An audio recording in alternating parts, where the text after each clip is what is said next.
저는 40대 후반의 남자고 수도권에 살고 아내와 아들, 딸 하나씩 있어요. 제가 근무하는 회사는 덕주로 토요일 휴무제를 실시해요. 그래서 쉬는 토요일에 낚시를 하는 게 제 유일한 낙이죠. 금요일 출근할 때는 차 안에 낚시에 필요한 옷과 장비를 준비하여 출근을 하고는 밤새워 바다로 갑니다. 낚시를 좋아하는 친구들과 동행할 때도 있고 여의치 않을 경우에는 혼자서 가기도 하고요. 처음에 몇 번은 아내도 따라갔지만 벌레 공격을 받더니 혼자 다니라고 하더라고요. 아내는 제가 낚시를 가는 것을 싫어하지 않아요. 생선들이 문제가 되는 마당의 돈이야 조금 들지만 완전한 자연산의 국산 생선을 듬뿍 잡아와 일요일 저녁에 제가 손질해준 푸짐한 생선회를 먹는 즐거움이 크다면서 잘 갔다 오라고 인사를 건넵니다.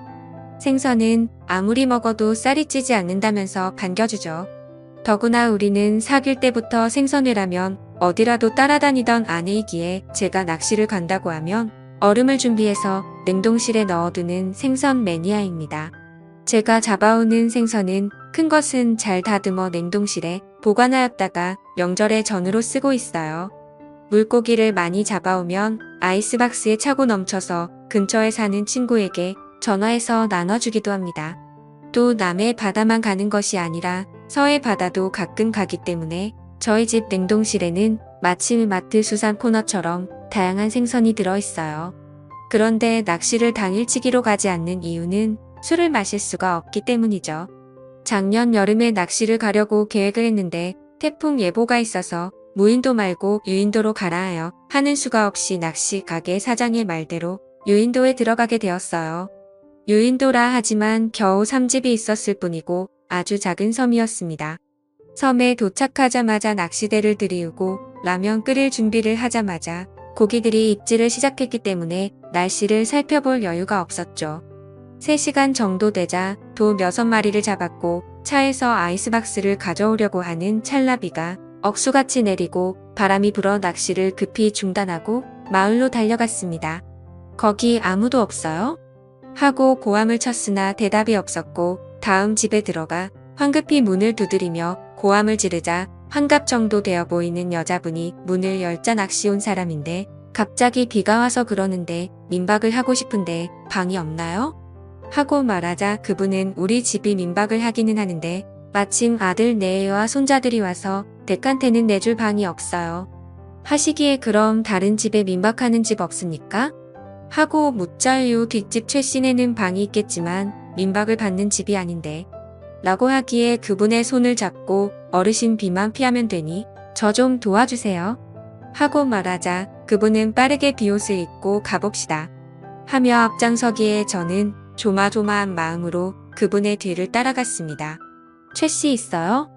하고 말하자 제가 부를 때와는 달리 바로 문이 열리면 해. 하고 대답하더니 같이 온 저를 보고는 고개를 숙이자 최씨도 알다시피 우리 집에는 아들이 와서 남는 방이 없고 저기 사랑채에서 오늘 하루만 방 내줘요. 하고 말하자 전 민박 안 하는데. 하고 말을 흐리기에 아주머니 비가 너무 많이 오니 실례지만 좀 부탁합니다. 하고 있더니 집에 먹을 것도 없는데. 하고 말을 흐리기에 아이스박스에 든 돔을 보여주며 이거 같이 먹어요. 하고 말하자 저를 데리고 온 분이 얼척이네. 우리 섬은 물반 고기 반이라니까. 하고 말하길래 2마리 가져가셔서 아드님과 같이 드세요. 하며 2마리를 손에 들려주자 최씨 이런 날씨에 이 양반방 한 칸 내줘야 인정머리 있는 거야. 하고는 빗속으로 달려갔습니다.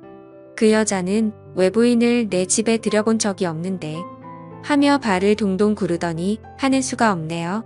누추하지만 저 방에 들어가세요. 식사 차려드릴게요. 하기에 고맙습니다. 생선은 제가 손질할게요. 하고는 가방과 장비를 그녀가 말하는 방 앞에 내려놓고 아이스박스에서 돔 1마리를 꺼내어 들고는 도마와 칼 좀 주세요. 하고 말하자 그녀가 부엌으로 가더니 가져와 주기에 다듬어 포를 뜨고 뼈와 머리를 손질해서 이것으로 매운탕 끓여주세요. 하고 말하자 수줍은 듯이 받아들고 생선을 깔끔하게도 잘 다듬으시네요. 하고는 부엌으로 들어가더군요. 생선을 다 다듬고 비누로 비린내를 제거하고 세수를 하고 방에 들어가 담배를 한 갭이 입에 물고 잠깐 쉬고 있는데 집주인 여자가 정깔스럽게 차려진 밥상을 들고 와서 같이 드시죠. 하자 그녀는 얼굴을 붉히며 전 제 방에서 먹을게요. 하기에 웃으며 밥 한 공기 떠서 수저 가지고 오면 되는데 뭐 하려고 번거롭게 상을 따로 차리려고 해요. 하자 자꾸 사양을 해서 그러지 말고 들어오세요. 하고는 그녀의 손을 잡아당기고는 제가 부엌에 가서 밥과 수저랑 술잔 가져올게요. 하고 말하자 그녀는 제 손을 뿌리치고는 그럼 제가 가져올게요. 같이 먹어요. 하고는 부엌으로 가더니 쟁반에 밥과 수저 술잔 하나를 가지고 왔습니다. 우리 둘은 아무 말도 없이 회를 먼저 먹고 밥과 매운탕을 먹었습니다. 어색한 분위기가 지속되자 내 가방에서 술을 꺼내 그녀에게 따라주며 한 잔 받으세요. 하고 말하자 화들짝 놀라며 조금만 주세요. 하였으나 잔을 가득 채워주자 저에게도 그녀가 빈잔을 채워주었습니다. 전 단숨에 잔을 비우고 다시 잔을 채우자 그녀는 조금씩 마시며 써서 못 먹겠다는 표정을 지었습니다. 처음 와보는 낯선 섬에서 낯선 안악과 같이 마주 앉아 폭우가 쏟아지는 밖을 보며 술을 마시니 색다른 분위기에 술이 술술 잘 넘어가더군요. 그녀도 처음에는 홀짝홀짝 마시더니 잔이 거듭되자 제법 잘 받아 마셨습니다.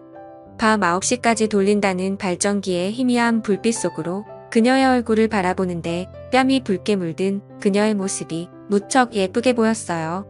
그녀와 저는 술이 점점 취해갔고 누가 먼저라고 할 것도 없이 사고를 치고야 말았습니다. 그리고 나서 한참 후 그녀와 대화 중에 알게 되었던 사실이 있었죠. 800개를 해줬더니 제품에 안기며 자신의 이야기를 하기 시작했습니다. 22년 전에 결혼을 해서 아이 하나 낳고 잘 살았는데 작년에 남편이 혼자 배를 타고 나갔다가 안 돌아와 해경에 신고를 했고 수색을 한 결과 남편이 탄 배는 뒤집혀 있고 시신은 결국 못 찾았다고 하더군요. 그녀는 갯벌에 나가 조개나 낙지를 잡아서 판 돈으로 육지에 유학을 간 아들의 대학 등록금을 보내주고 있다고 하였습니다. 그녀의 사정이 너무 안 됐기에 비상금으로 가지고 간 돈을 전부 털어 그녀의 손에 쥐어줬고 그녀는 이러지 않아도 된다라고 말하면서 한사코 거절하였지만 억지로 주었습니다. 그리고 다음 날 그녀는 저를 위해 진수성찬을 차려주었습니다. 정말 지금 다시 생각해도 침이 넘어갈 만큼 손맛이 좋더군요. 저희는 그렇게 처음 만났지만 오래 알던 사이처럼 연인처럼 하루 종일 함께 시간을 보냈고 낚시 가게에서 저를 태우러 올 때까지 많은 대화를 나누었습니다. 이후 제가 섬을 떠나는 배를 타자 그녀에게 인사를 하는데 매우 아쉬운 표정으로 눈물이 글썽거리며 나를 바라보고 있더군요. 저는 그녀에게 말했습니다. 이제 자주 올 테니 그렇게 아쉬워하지 않아도 된다고요. 그리고 그날 이후로 저는 그 섬으로 매달 2번의 낚시를 갔고 그녀는 저를 아주 신나게 반겨주었어요. 그녀 말고 그 섬에서 살고 있던 두 집의 사람들도 이제는 제가 그녀의 집에서 머무는 것이 당연하다고 생각하고 있는 듯 했습니다. 저는 그 섬에 갈 때마다 소소한 선물을 사서 두 집에 드리고 옵니다. 그러면 그분들도 자기들이 잡아둔 고기를 저에게 챙겨주니 굳이 낚시를 하지 않아도 되고 시간이 남다 보니 온종일 그녀와 연인처럼 시간을 보낼 수가 있었죠. 그리고 그녀와 저는 점점 더 사랑에 빠지게 되었고 그녀의 아들이 육지에서 대학을 졸업하면 그녀를 제가 사는 곳으로 이주시키고 그녀와 같이 그녀가 살던 섬으로 낚시를 다닐 계획입니다. 참 세상에는 어떤 인연이 어떻게 이어질지 모르는 게 참 신기한 것 같습니다. 지금까지 제 사연을 읽어주셔서 감사드려요.